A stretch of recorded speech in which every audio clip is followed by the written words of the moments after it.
Your neighbor is the one in need, not just the one you like. Your neighbor is the one in need, not just the one you like. Ang pare po at ang levita sa ebanghelyo, sa kwento, ay sinisimbolo ng mga rehelyosong tao. Pero pansin nyo kung sino pa yung palasimba, kung sino yung paladasal, kung sino yung malapit sa templo, sila pa daw yung walang malasakit. Sila yung umiwas, hindi nila tinulungan yung taong sugatan. Ngunit ang Samaritano, ang tinuturing na kaaway ng mga Hudyo, siya pa ang nagpakita ng awa doon sa biktima.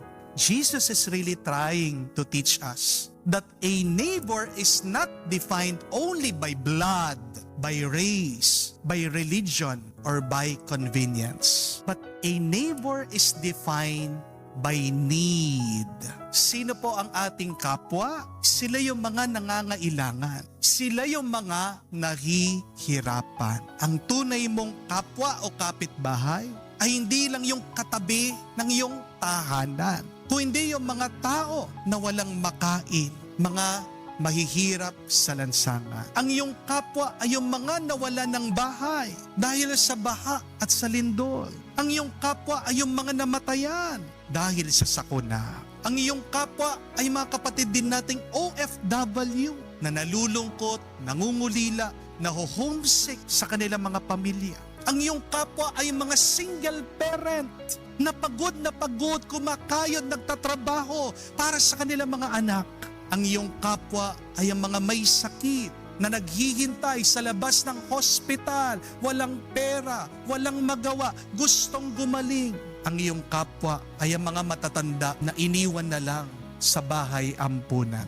Hari nawa, kapag nakakakita po tayo ng mga taong nahihirapan at nangangailangan, wag lang tayong malungkot para sa kanila.